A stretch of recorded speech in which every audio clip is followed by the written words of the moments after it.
just want to say that I'm very, very happy to be back here.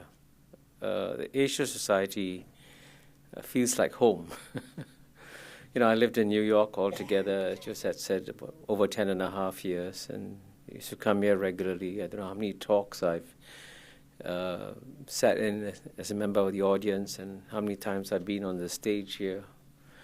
So it's really wonderful to see so many old friends here. And I'm glad you made it, Paul. So what I propose to do is I've been told to speak for about 10 minutes or so, and I'll keep to the time, and then I'll have this wonderful dialogue with Danny. Thank you very much, Danny, for doing this. So I'm going to make basically three quick points in 10 minutes. And they're sort of related. The first point, which is a very important point, which is going to shock all of you, is that we live in a good news world. So I'll explain that.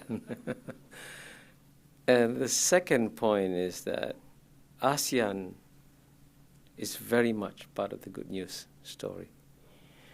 And thirdly, I'm going to say that America has a remarkable opportunity to preserve significant reservoirs of goodwill in Southeast Asia. Don't lose this opportunity. And that's actually one key reason why I produced this book at this point in time. So let me begin at the beginning.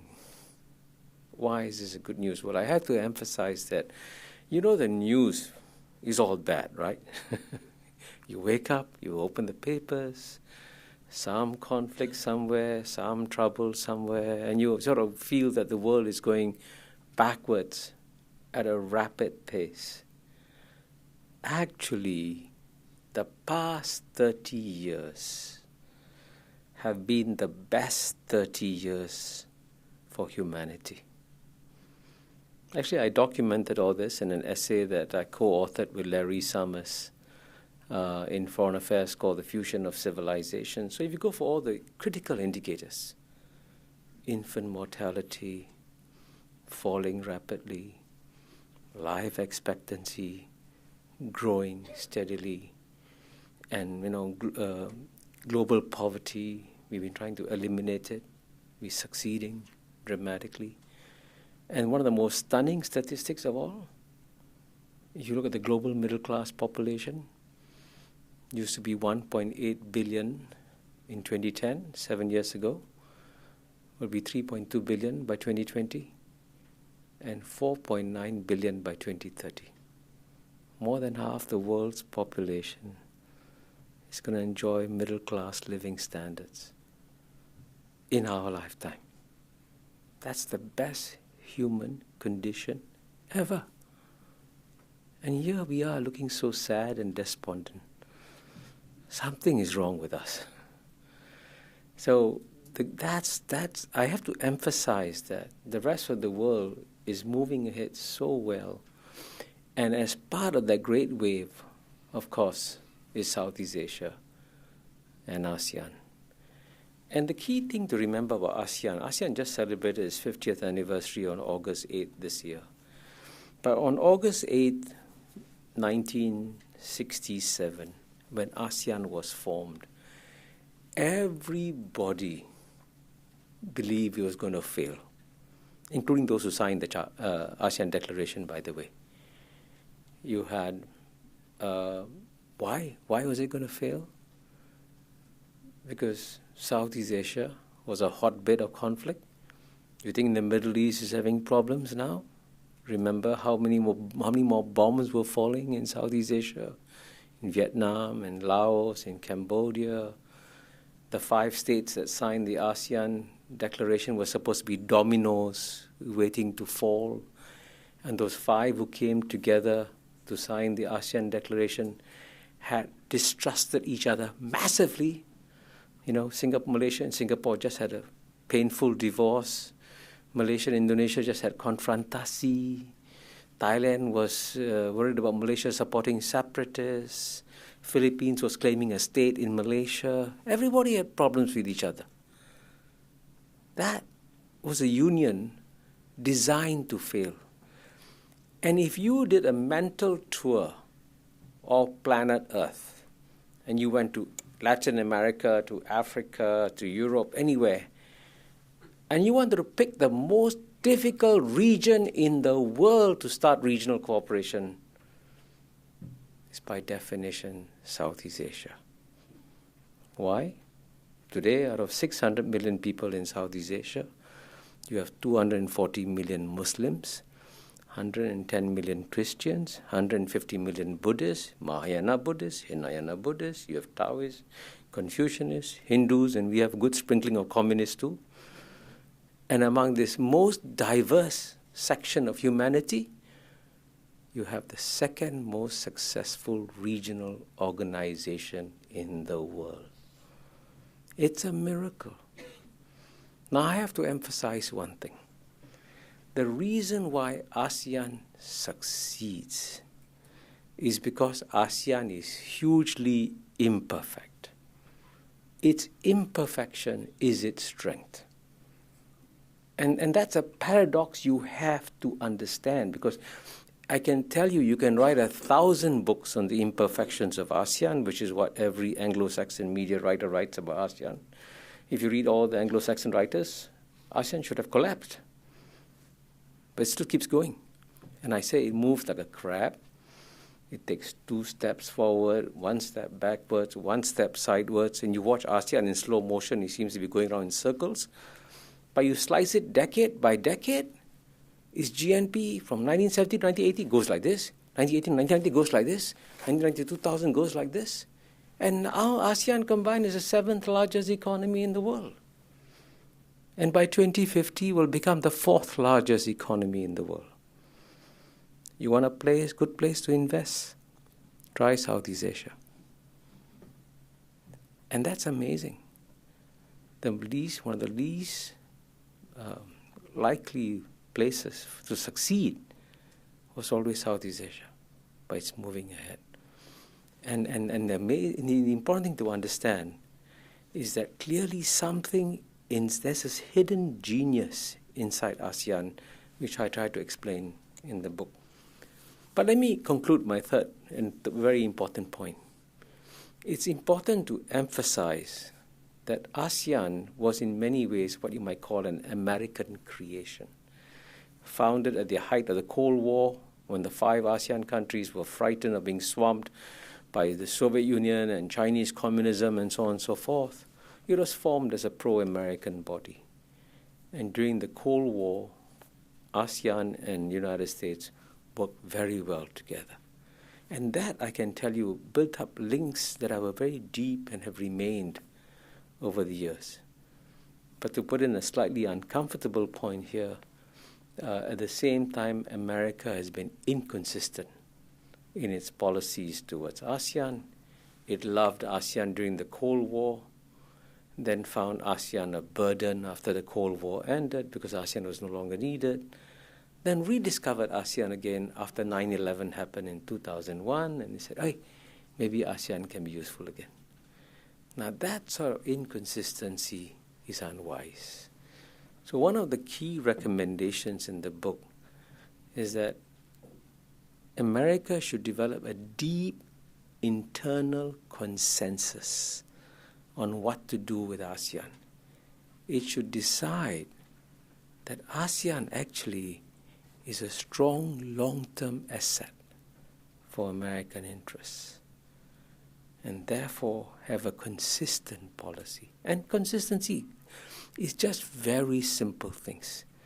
You know, most countries in the world, including the great powers, annually when ASEAN has meetings, they turn up. But the most inconsistent participant is often the American Secretary of State. Why? Oh, a crisis broke out in Syria. There will always be crisis. The question is, how consistent are you? And one key thing to remember is that quite often in the Asian context, style and form is as important as substance. So just turning up makes a huge difference. So if America can do that and decide, hey, this is truly an important part of the world, we're going to make a 100-year bet on ASEAN, and for the next 100 years, turn up at every ASEAN meeting. So thank you very much. I look forward to my dialogue with Denny.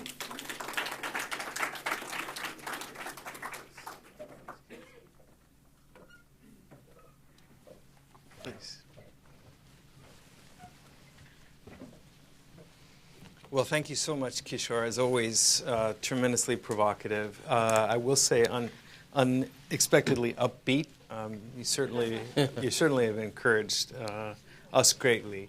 It's an honor to be up here with you, Kishore. I think our connection began in the 90s when I worked for Tom Pickering, and you were the permanent secretary of Singapore, and then you were the permanent representative of Singapore. Your permanence is one of your most impressive features, and we're certainly glad to have you here today at the Asia Society. Let me tell a quick story you should know.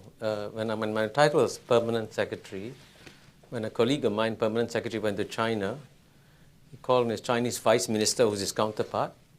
He said, I'm permanent secretary. The Chinese translator looked very puzzled and said, this guy says he's the eternal typist from Singapore. Permanent secretary became eternal typist. That should be the title of your memoir. I love that.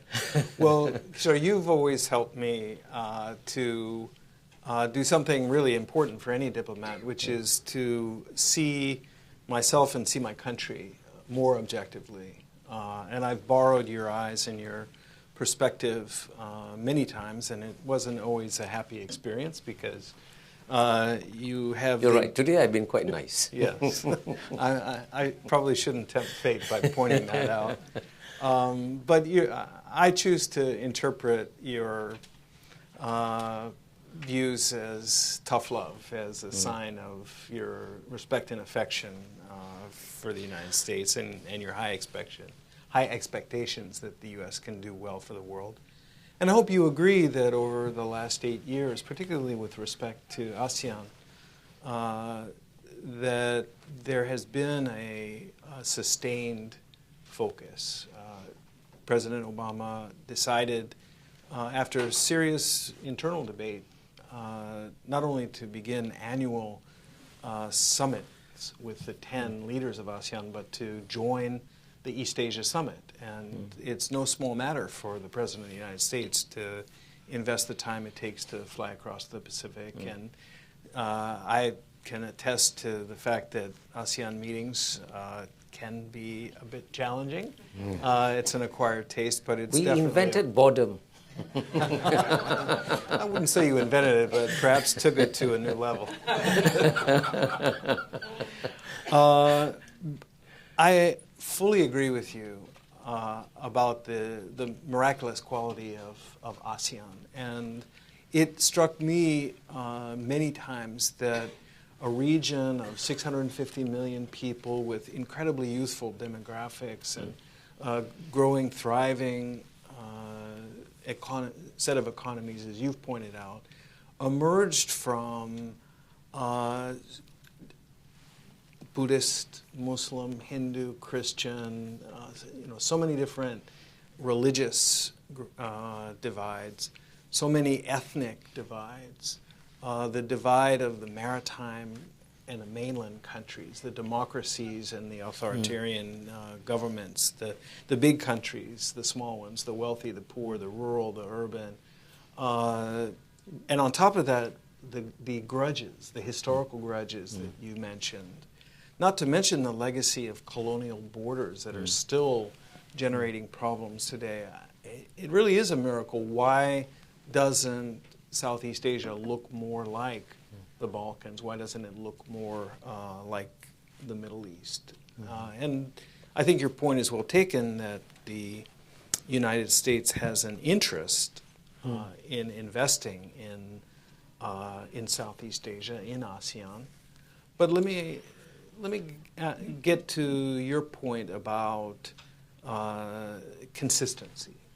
I think certainly the Obama administration was consistent in its investment, and you saw the invitation by then President Obama to the 10 ASEAN leaders to come to Sunnylands, the Annenberg estate in California, for a 1.5-day intense retreat that generated something called the Sunnyland Principles, which were not something that the U.S. foisted on ASEAN, but really is an articulation of the things that we genuinely have in common. And we're seeing already that the Trump administration, for all its many differences, has picked up where Obama left off. The president early on sent not only Secretary of Defense and Secretary of State Mattis and Tillerson to the region, but Vice President Pence. And when Vice President Pence was in Jakarta, he visited ASEAN headquarters. He announced that President Trump will, in fact, attend the East Asia Summit in Manila in November. This is really important. But what I heard again and again in Southeast Asia about consistency is not only that America shouldn't turn away from Southeast Asia, but that American engagement should be more than the Seventh Fleet. It shouldn't just be a military presence. It also has to be an economic engagement, and it has to be a political and a diplomatic engagement. So give us a sense, if you would, of how you think that is shaping up, and particularly what the impact of the withdrawal from TPP, the Trans-Pacific Partnership, might be on perceptions of American engagement and reliability. Yeah. I think to answer your question, I have to bring in the biggest hidden elephant in the room. China. Because clearly what's changed everything is the return of China.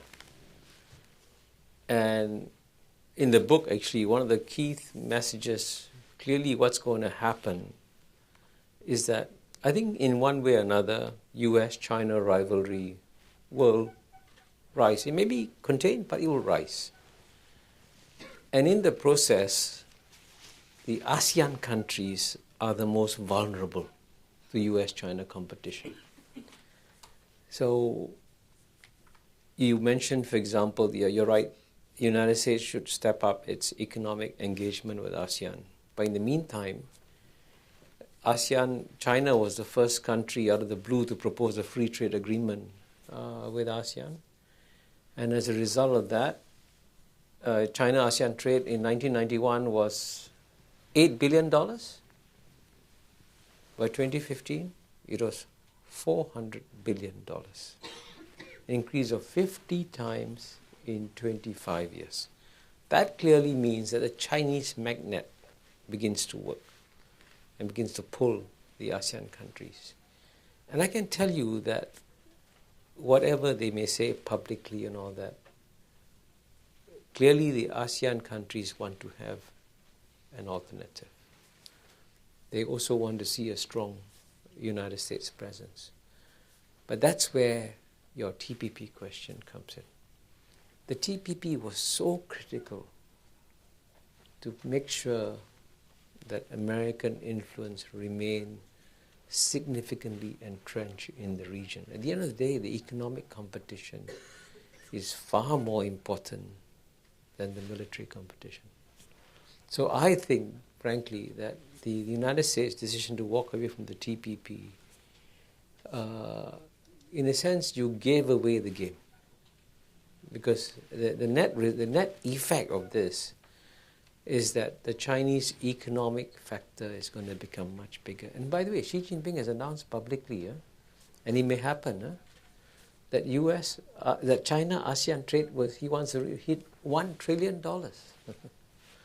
Now, when you have $1 trillion of trade, I don't know what the exact figure is between US and ASEAN. It's something like 100 to 200 billion, I think, if I'm not mistaken. So there's a huge gap there.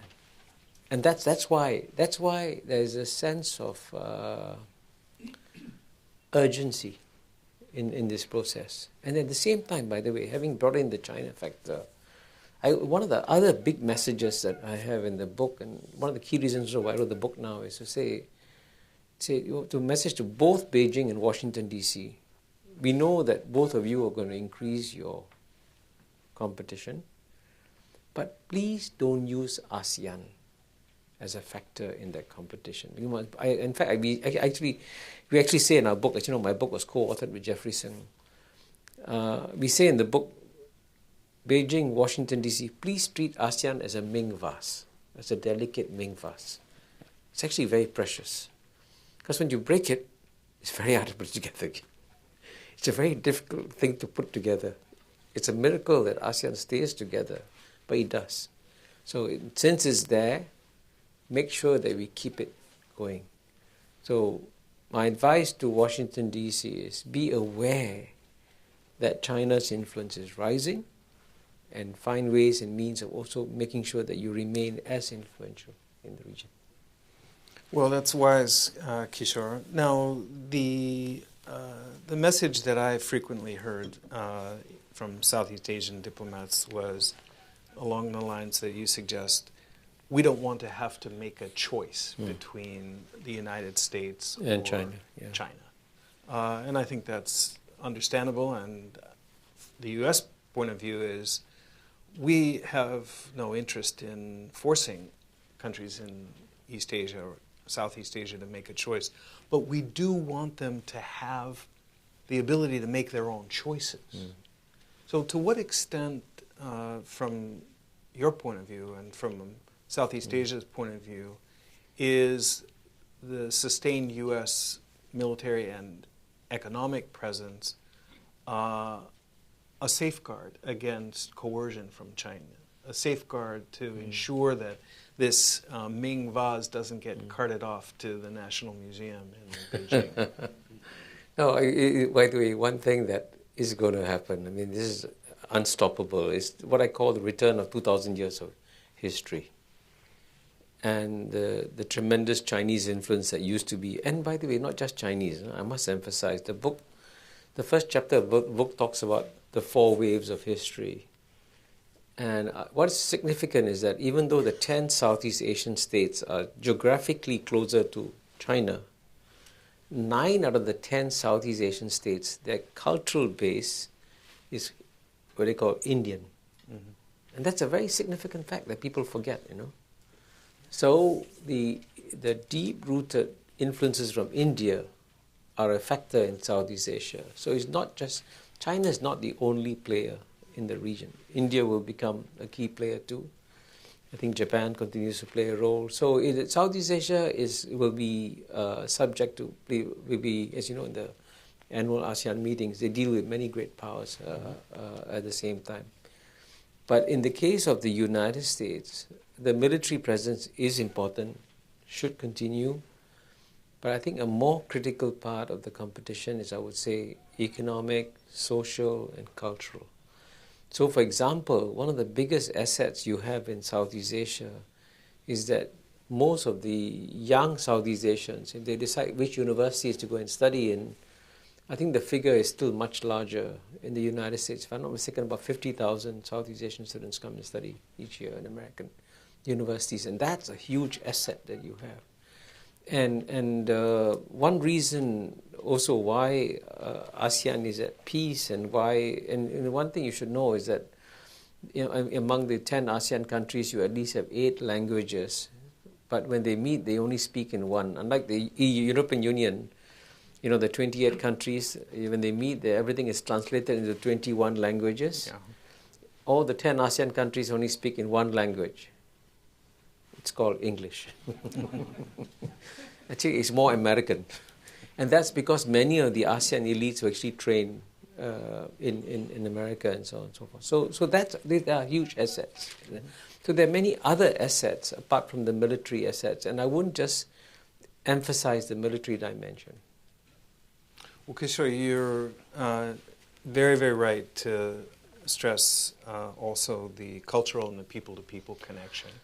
And speaking personally, one of the things that I'm proudest of in my career is being actively associated with the initiative begun in the Obama administration that goes by the unwieldy acronym of YSEALI, Young Southeast Asia Leadership Initiative.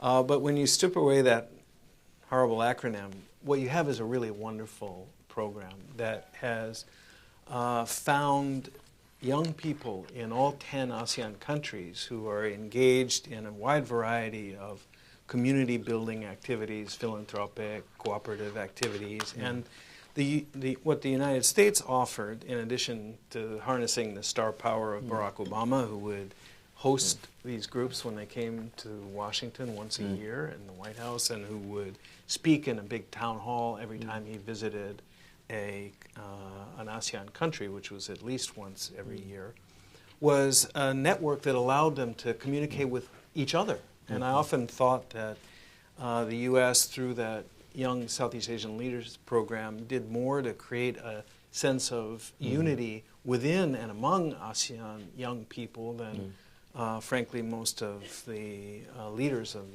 the 10 ASEAN countries had done. So that was one very important point of connectivity. Another thing that I'm very proud of was being involved in the deliberations that culminated in the decision by President Obama to join the East Asia Summit. Now, you mentioned China and India, Japan, Korea. There's also Australia, New Zealand, Russia, and the United States. These are the 8 partner countries that come together at the leaders level on an annual basis and will in mid-November in Manila to engage on a range of important issues, including on security, including on addressing pandemics or other global problems, as well as on development. I don't know if this all fits in a Ming vase, but it was certainly my observation that for the United States and China, for Japan and India and Russia to come together as partners with ASEAN as the host creates a dynamic in which there is a bias towards cooperation, and that the ASEANs as chair who set the agenda can do a lot to mitigate friction points. Now, I'd be remiss if I didn't do a little shout out to the Asian So this is what they call the commercial break. product placement, to the ASPI report, Preserving the Long Peace in Asia, which contains some important recommendations about the future. And I'm happy to endorse this report. I had a quick right. look at it, and it got some very valuable suggestions. And I'm glad you also suggested that the EAS component in the ASEAN Secretariat be strengthened. Yes. I saw that's one of the recommendations. And in fact, one of the recommendations of our book is that more should be done to strengthen the ASEAN Secretariat, because it's one of the most underfunded institutions in the world. Now, just to give you a simple statistic, the combined GDP of the European Union, and I must emphasize, the European Union is still the #1 regional organization in the world, the most successful one. So the combined GDP of the ASEAN, of the European Union, is 6 times the size of the ASEAN countries. 6 times. Much bigger, but still 6 times. The budget of the European Secretariat, if you add everything up, is not 6 times larger, not 12 times, not 24 times, not 48 times. It's 8,000 times larger. Okay, maybe ASEAN should not be 8,000. Maybe it could be 1,000 of the European Union.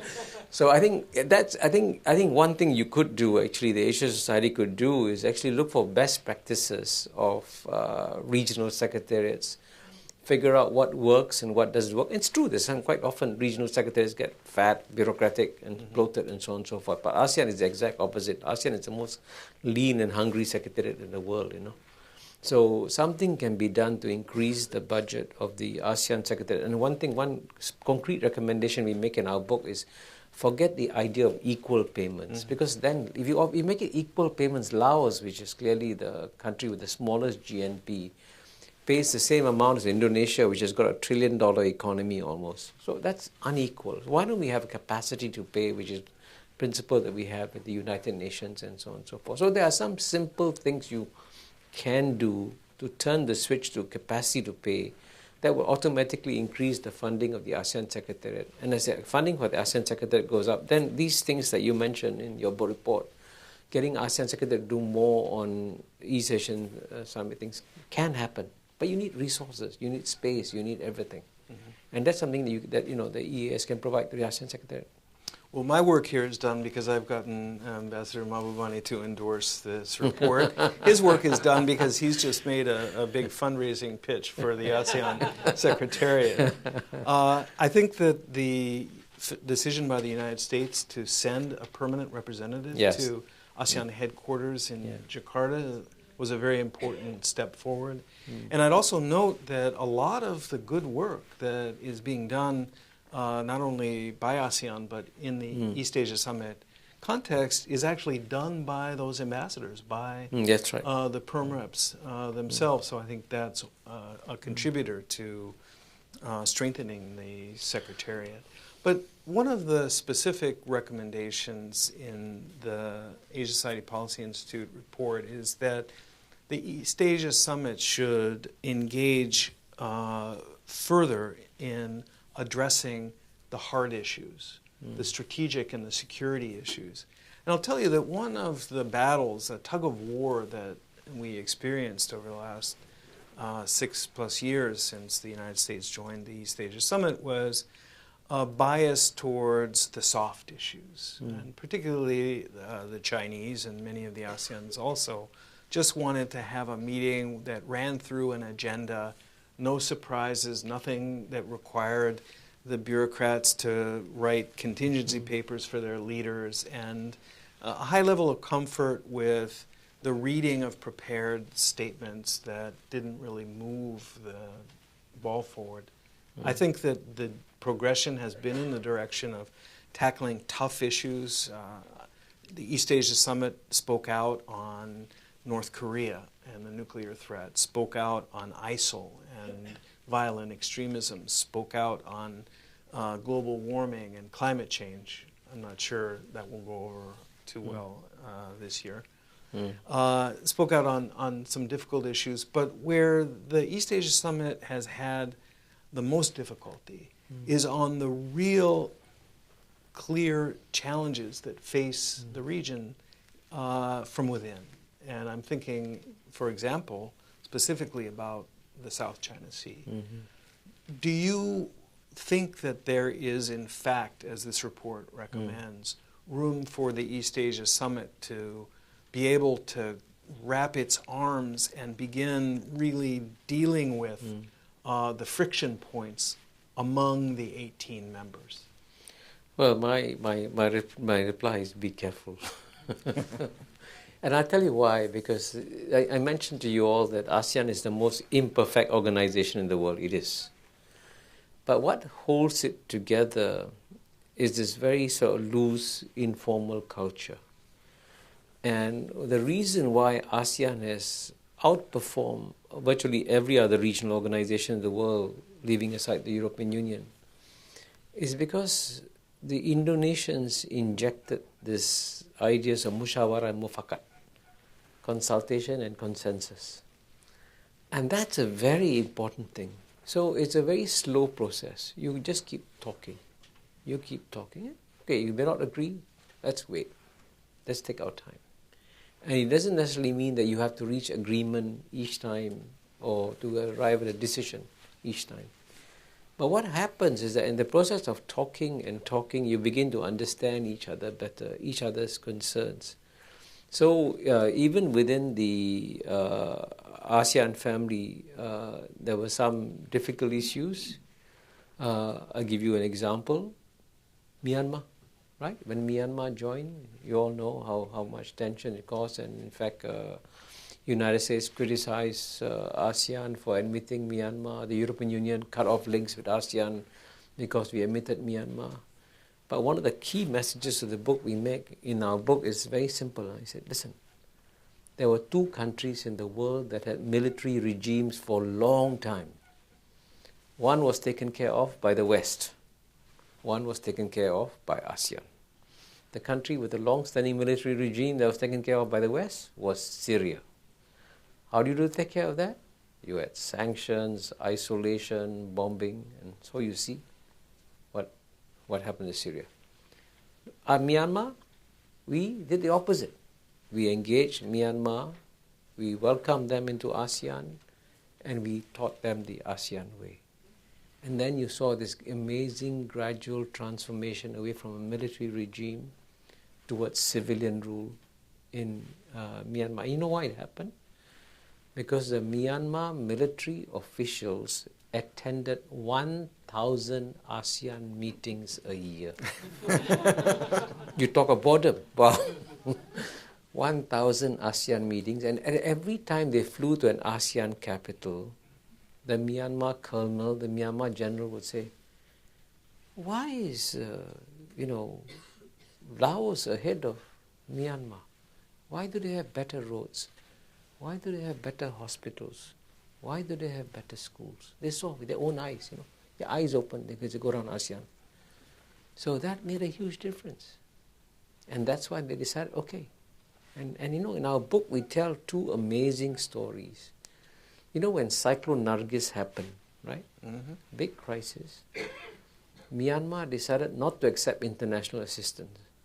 And that point, unfortunately, was just after the 2005 UNGA resolution on humanitarian intervention.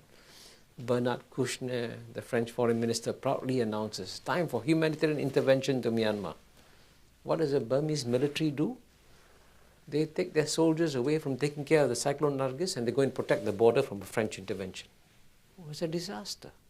So what happened? The ASEAN countries, foreign ministers went to Myanmar and spoke to them and asked them a very simple question which we put in the book. How much does ASEAN matter to you? And Myanmar said, yes, ASEAN matters to us and let us help you.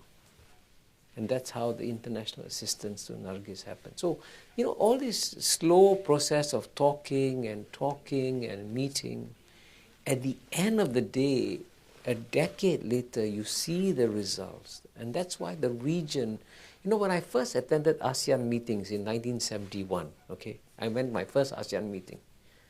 Just 5 of us in the room, 5 countries. You could feel the suspicion and distrust in the room. You could cut it with a knife. The suspicion, distrust in the room. Then when I became permanent secretary, and then I was a senior official leader, and I went to ASEAN meetings 25 years later, amazing, everybody was so relaxed. The suspicion and distrust had gone away. Thousands of meetings, you build up human networks. And so one of the best things that ASEAN has done is created human networks all through Southeast Asia. And you have, of course, ASEAN meetings of education officials, ASEAN meetings of defense officials, ASEAN meetings of economic officials. But there's also an ASEAN committee of pediatric surgeons. Pediatric surgeons from 10 countries meeting together. Amazing. So you have all kinds of committees that are being created. And so don't downplay the slow process that is going on. And that slow process, I think, the advantage of making ASEAN central is that culture can then infect the rest of East Asia. Just imagine what Northeast Asia would have been like if 50 years ago they set up an ANIAN, an Association of Northeast Asian Nations. They didn't do so. You see the difference. Look at Northeast Asia, look at Southeast Asia. That's what ASEAN did. Well, Kishore, with all due respect to talk therapy, and the very, very... I obviously failed to convince you. The very real and very significant effects that the ASEAN process has had on the 10 members. And I do pay real credit to the organization and its founders for that. Let me push back a little bit.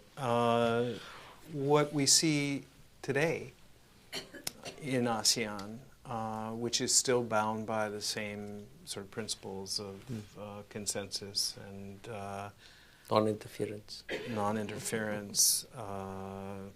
the magical ASEAN way, remaining within the comfort zone of all 10 members and so on, gives rise to some doubt about whether that is a sharp enough tool to be effective in this stage of the 21st century. And when you look at recent experiences, the debacle of 2012, the Cambodian chairmanship, when the ASEAN ministers were unable to even issue a communique, where Cambodia was really used as a kind of stick in the spokes to block consensus. And we've seen repetitions of that. Where we've seen, frankly, the walking back of ASEAN commitment to some basic principles in support of the rule of law, including a commitment as pertains to the maritime security issues, the South China Sea, commitment to diplomatic and legal processes, a commitment to some of the principles that were articulated by ASEAN in the past, and it's pretty clear why there has been that backsliding. Just 2 weeks ago here in New York, when the ASEAN foreign ministers met to discuss the very difficult issue of Rakhine State and the disruptive and frankly heartbreaking problem that faces now almost 500,000 displaced people and refugees, and particularly the Rohingya. The ministers couldn't agree on a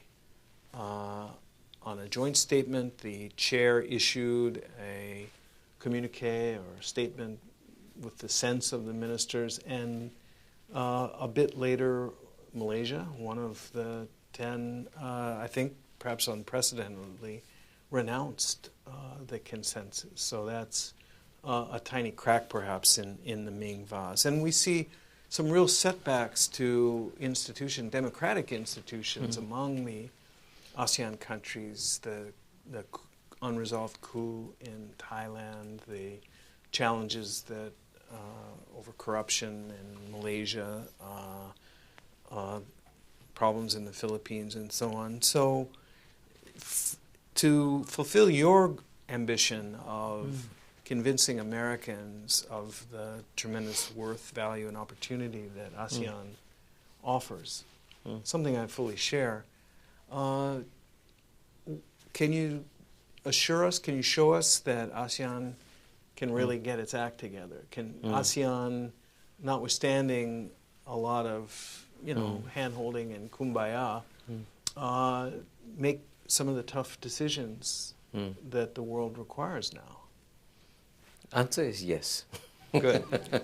Glad we cleared that up. And you see, I was actually very happy that the 2012 debacle happened. 2012 debacle is when, for the first time by the way, one thing that ASEAN does every year is produces a long, boring joint communique which no one reads, But it's very important symbolically to produce that joint communique. And in 2012, for the first time in 45 years, ASEAN failed to produce one. I thought that was wonderful. It was a wake-up call for ASEAN.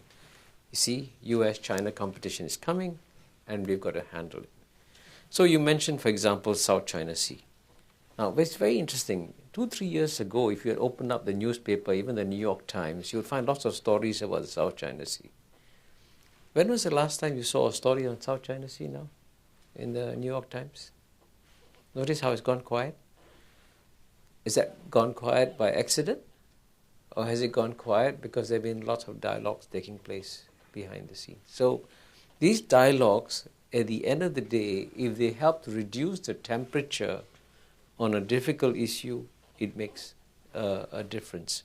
But you raise another point. The other point is about the internal problems of various states. Now, certainly the Rohingya problem is a huge, difficult issue.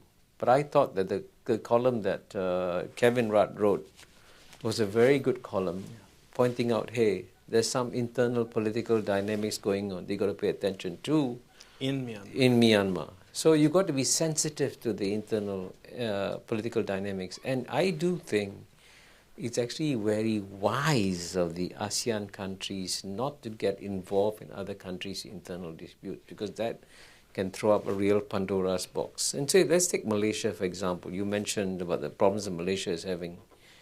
Now, it may come as a shock to many of you, but if you went through all the developing countries in the world, and you leave aside the four tigers, okay, South Korea, Taiwan, Hong Kong, Singapore, the country that has done the best in terms of economic development and in reducing its poverty from 50% to less than 1% is Malaysia. And if you want to have a good example of healthcare provision to low-income families, go to Malaysia. So there are all kinds of success stories in the development that people forget. You see all the surface stories of the difficulties and so on and so forth. But in terms of human development indicators, it's very hard to beat what the ASEAN countries have done. And at the end of the day, what is more important is the impact it has on the peoples of ASEAN's lives and how their lives are improving as a result of the ASEAN processes. Now, one of the amazing things, if you look at the, if you want to know a country that was at conflict for the longest time, clearly it was Vietnam, right? From Dien Bien Phu to, 1990, right? Over, 60, 70 years? War, right? Mm-hmm. And when Vietnam turned, Vietnam reduced poverty faster than any country did. And you want to know why it did so? Because it joined ASEAN. The ASEAN factor on impact on development is people completely not documented. In the book they give statistics, okay? You take Indonesia was known to be a country that's always in trouble, always having difficulties developing, right? Brazil, the great hope. We look at the chart in our book, the last 25 years. Guess who's grown faster? Indonesia or Brazil? Indonesia. Why? It joined ASEAN. So trust me, if you want to judge ASEAN, forget all the surface things. Look at what the people at the bottom are doing in societies and compare with ASEAN. And we beat everyone. Well, does that suggest, Kishore, that you're in favor of opening the door to East Timor, Timor-Leste, to join ASEAN if it has that galvanic effect? Yes. Shouldn't you be a little more generous and inclusive? Yes, and I think we would certainly, but at the same time, we have told the Timorese, please get ready. Have you got enough officials to send to 1,000 ASEAN meetings a year? Believe me, you don't want to crush Timor-Leste. We said yes, but we said get ready first. Great. Well, I'm having a great time, and I shouldn't monopolize your insights and your wisdom. I have a few questions from folks online, but I think we also have some microphones, if I'm not mistaken. And if so, let's get them out, and I will call on folks and ask them some questions. John, are we going to be able? Oh, you're going to be able to offer a microphone? Okay. So, shall we begin with that gentleman right there? Thank you. I'm Hugh Patrick, Columbia Business School. Kishore, what do you worry most about? You're very optimistic and positive. What do you really worry about most for ASEAN and for the world? Oh, I must confess, I do have lots of worries. Now, my worry number one, and I said this already, that increasing US-China rivalry could break up ASEAN the next 10 years. That's my number one worry. And that's a very strong message in the book to both US and China. Please, whatever you do, don't use ASEAN as the focus of your rivalry. Try and keep ASEAN intact in the process. And then, of course, you do have internal challenges in all the ASEAN countries. In fact, we have one of the contributions our book does is to have a pen sketch of the 10 ASEAN countries. So if you want a quick pen sketches, and you will find that each one has got its own challenges. So Thailand, you mentioned. Thailand is going to have a very difficult time. making this transition from this military rule back to civilian rule. It's a very complicated political process involving lots of actors. So that's a big challenge. So there are challenges. I mean, ASEAN hasn't hit nirvana, but at the same time, the presence of ASEAN creates a kind of a peaceful ecosystem that enables these problems to be dealt with, and that you don't have to worry about, them going to war and so on and so forth. So, I mean, the biggest contribution, by the way, that ASEAN has made is that it's taken one of the most divided regions on planet Earth. It's called the Balkans of Asia, by the way, Southeast Asia, and made it peaceful. And that's an amazing accomplishment. Mm-hmm. Kishore, we have a few questions online about ASEAN and Islam. You've got three Muslim majority countries, Indonesia, Malaysia, and Brunei. You have numerous other countries, including Singapore, with very significant Muslim populations. At the same time, Southeast Asia is experiencing in Marawi, in the southern Mindanao, southern Philippines, and knock on wood, God forbid, someday perhaps through Bangladesh in Myanmar and in Rakhine State, the threat from returning fighters from ISIL-inspired ideologies. You had bombings in Jakarta and elsewhere. Singapore has been under threat. And then you have things like the perceived Muslim ban on the part of the United States. Could you talk a little bit about how this creature, ASEAN, which has so many of the healing capacities that you described, is dealing with the Muslim factor? Well, you're absolutely right. There's a key factor, and I know it is a fact. In the West, there's a lot of pessimism about the Islamic world. I mean, it's a fact. You can read the papers every day. But if you're looking for one part of the world where the Muslim populations are doing very well, where the economy is growing at 5 to 6% a year, that's in Southeast Asia, Indonesia and Malaysia. So we actually say in the book that, for example, as you know, Europe is very worried about North Africa. What's going to happen in Libya, in Tunisia and Algeria is going to impact on Europe. So we actually say that if you want to find models of development for North Africa, come to Southeast Asia. Because there are, of course, I must emphasize, we are all imperfect societies and there will be challenges. But we make a big deal out of Marawi. Marawi was partly, by the way, an international issue, but also a very domestic issue. There's this domestic militias and all that, and there's a fallout within them. So that's also part of the factor. But I had absolutely no doubt that they will be crushed, because the Philippine state is a relatively strong state. At the end of the day, they will crush Marawi. It may take some time, but they would do it. And you remember in Jakarta, right? The hotels used to get terrorist bombs, right? Now, guess what? The bombing has stopped.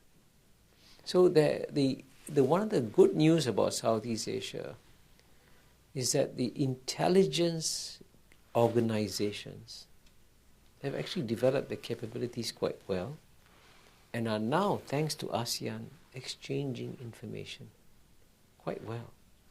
And that's why, touch wood, relatively speaking, Southeast Asia has been spared a lot of terrorist incidents. So the cooperation and dealing with each other, exchanging information, has helped to curb ISIS and ISIL. And we've caught lots of people before they could do anything. That's through regional collaboration. Great. Let me open the floor up again. Yes, there's a lady in the red jacket. Kishore, thank you for your wisdom, which we all count upon. You began with a major problem, and that is what has happened to TPP. So you're a problem solver. How can the Pacific countries cooperate with each other despite not having the formal treaty, and particularly how can the U.S. strengthen its role and cooperation with Asian countries? And I'm sorry, could you identify yourself to the With group? pleasure. Susan Geraldson, International Consultants. Great, thank you. Thank you for your question, Susan. I think, the important thing to remember about the TPP is that even though the United States has walked away from the TPP, the 11 other members have not. In fact, the 11 other members are still trying to make it work and still hoping that the United States will change its mind. So, that's a very powerful signal. They could have said, okay, game over, let's close shop. That would have been one response. Would have been a rational response. Okay, United States not interested. Forget it. Move on. No. We're still going to keep TPP going. We're going to keep the door open. And we want the United States to come back at some point in time. So that's a very important signal that the region is sending. And I think at the end of the day, hopefully, I know, by the way, I read the newspapers. I know that free trade is now toxic in the American political system. I know that. But at some point in time, if someone does some rational economic calculations, it will show that the world's largest new markets are emerging in East Asia. The figures I gave about middle class from 1.8 to 3.2 to 4.9, you won't be surprised to hear that most of them are going to be Asians, right? You want markets. That's where they are. So at some point in time, if the United States does a very careful, rational calculation of its long-term economic interests, it will realize it is actually in America's interest to go back to TPP. Well, I think, Kishore, it's fair to say that U.S. businesses have made that rational You're right. Absolutely analysis, and that is why the United States is the largest investor, largest source of foreign direct investment in ASEAN. I agree. I think that's maybe the fourth largest destination for U.S. overseas and that's very investment. important. Very important. Let me open the floor again. Yes, sir. Please. John Allen, Greater China Corporation. And Kishore, loved your talk as usual, but your tough love message to basically the U.S. right now regarding the elephant in the room is very similar to what Lee Kuan Yew said a few years ago about Japan. He said, remember, the Japanese are equally good warriors as they are as businessmen. So let's keep them as businessmen. And it sounds like China is taking that tack with the rest of the world, whereas the U.S. is beginning to shake its stick. And one of the question I want to relate to, though, is, and you mentioned in your book, is as China expands its emphasis and influence around the world, the One Belt, One Road program will make an enormous additional difference in terms of the U.S.'s ability to do business and have influence in the world. Yeah. I'd like your comments on that. Yeah, actually, I'm very, very glad, John, that you raised the Belt and Road Initiative because, if you really want to know what is going to change the world in the next 10 to 20 years, I would say the Belt and Road Initiative is going to change the world.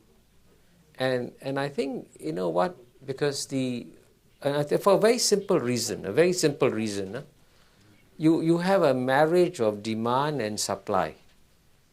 The biggest demand for infrastructure in the world is in Asia. It's something like $3 or $4 trillion of infrastructure needs to be built in Asia. You need someone who can provide the resources to do that. And the Chinese happen to have a lot of money, which they discovered parking in U.S. Treasury bills doesn't give them good enough returns, and also they discovered more critically after the 2008-2009 financial crisis, it doesn't give them leverage. So they're going to take their money out and park it and use it somewhere else where it is needed.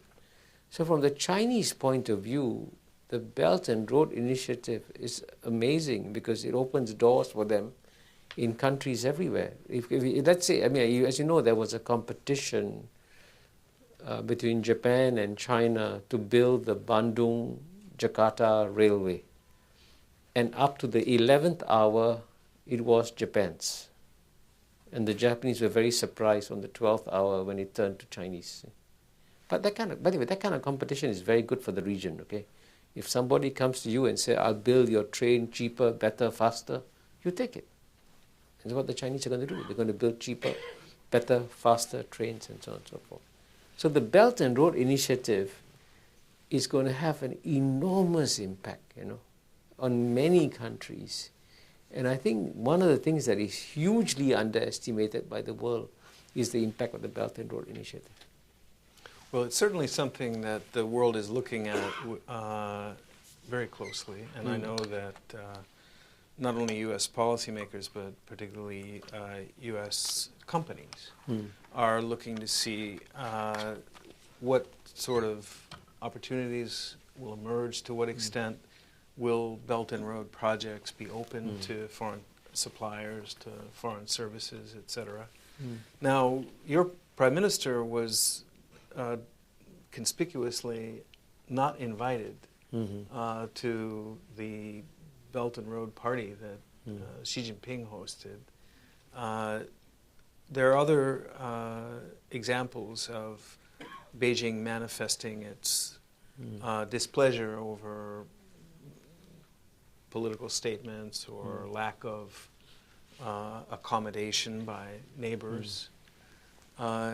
You, Kishore, famously got a fair amount of flack from your friends and colleagues over an article that you wrote about big lessons for little countries and making something out of the Qatar example, asking some questions about that. Look, China is so big, and China has so many carrots and so many sticks that it poses a question not only for ASEAN and not only for the neighboring countries, but for others as well, which is, what is the right strategy? What is the right balance? Everybody wants to do business with China. Everybody wants to see China stable and growing, but nobody wants to kowtow. So where do you steer that ship? Yeah, well, one important point of fact, Singapore was invited to the Belt and Road Initiative Summit. And I can tell you that when Minister Shanmugam, our Minister of Home Affairs, came actually to the Lee Kuan Yew School to give a talk about the Belt and Road Initiative, a speech which I highly commend to you because he did a lot of research in that speech. He gave a statistic which actually surprised me. I hadn't heard it. You know, the Chinese are welcoming both incoming investment as well as outgoing investment for the Belt and Road Initiative, right? 85% of incoming BRI investment into China goes through Singapore. 33% of outgoing BRI investment goes through Singapore. So the country that is the most integrated with the Belt and Road Initiative is Singapore. So Singapore actually is going to become, and you know, when people, a lot of the news stories about the Belt and Road Initiative, as you know, talk about the revival of the Silk Road.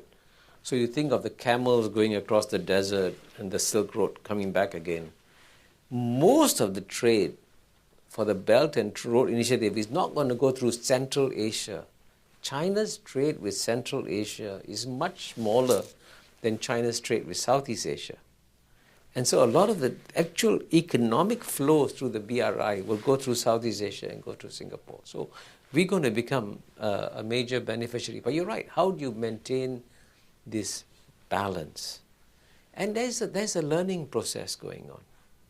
Every country is learning how to manage the new China. And trust me, when any country becomes powerful, it will become more assertive. You cannot stop it. The only question is whether China will become aggressive. And I actually maintain that China will become assertive, but not necessarily aggressive. And that, frankly, the region will have to live with. Thank you. Okay, the questions from the floor. Yes, this gentleman over here, please. John McAuliffe from the Fund for Reconciliation and Development. A great pleasure.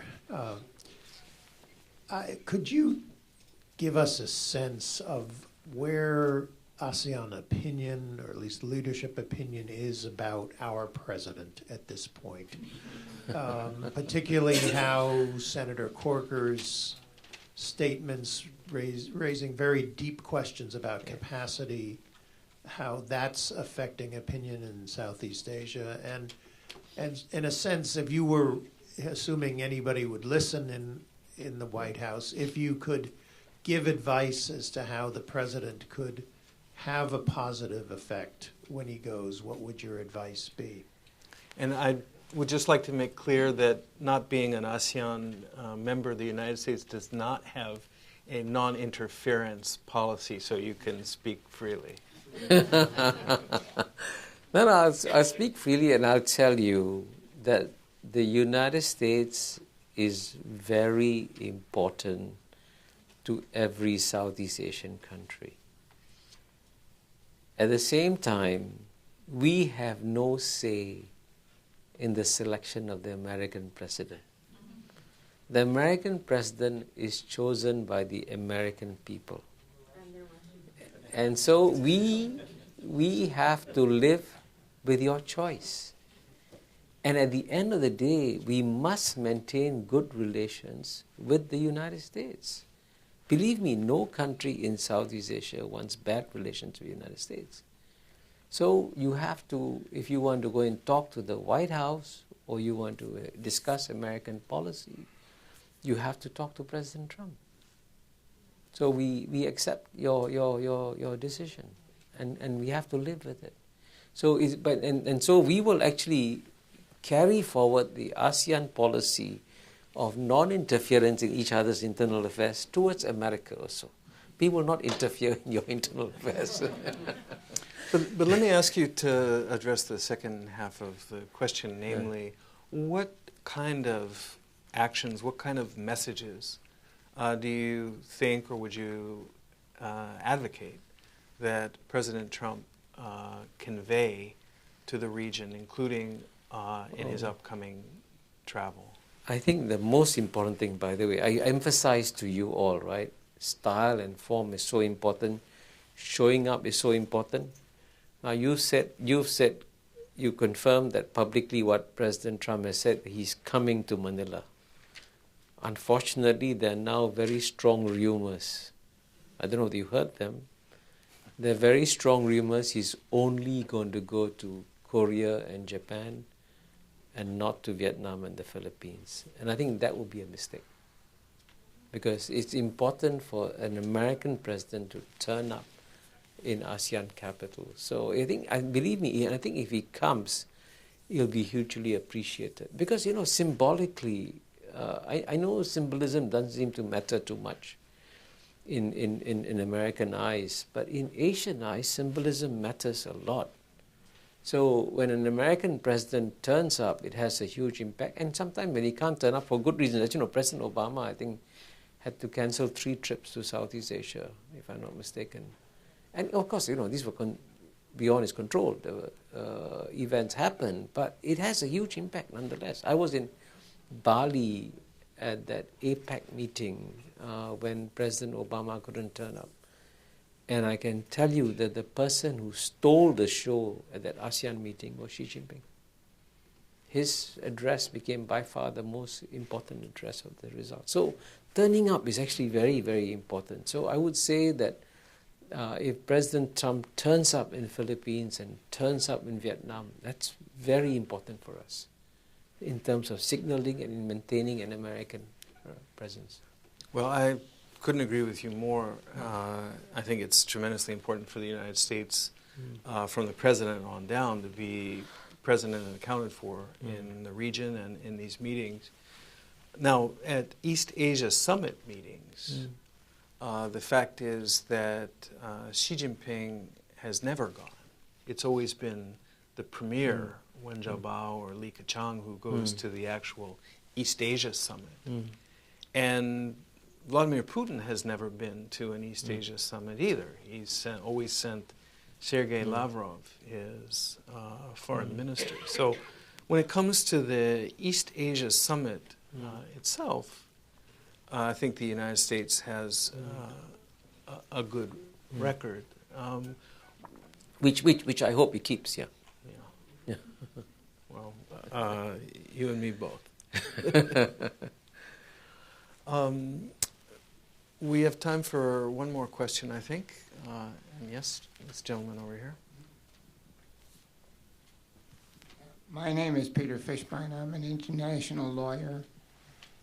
I have heard periodically at lectures at the Asia Society economists making the point that the Chinese economy is not sustainable, and with the political system there's a real risk that China will implode. So my question is, should people like you and ASEAN and others be worrying about how to manage China's fall rather than only manage China's rise? Well, I'm actually acutely aware that the balance of sentiment among China watchers in America is that China in one way or another will not succeed, that China will implode, China will have a hard landing, Chinese Communist Party will break apart. And of course, any of these things can happen, and I don't rule out the possibility. But believe me, if China falls apart, it is not a problem for America. But if the opposite happens, and if China continues to perform well, continues to grow, maybe not 9%, maybe not 7%, maybe 5 to 6%, easily, for the next 20 to 30 years, you're going to have a China that in PPP terms, by the way, is already bigger than the United States of America, will be twice the size of America. And you know something? It is conceivable. It can happen. And I ask you to look at only one chart. If you want to see the future, there's a chart that someone sent to me. Research and development expenditures over the last 30 years. Okay?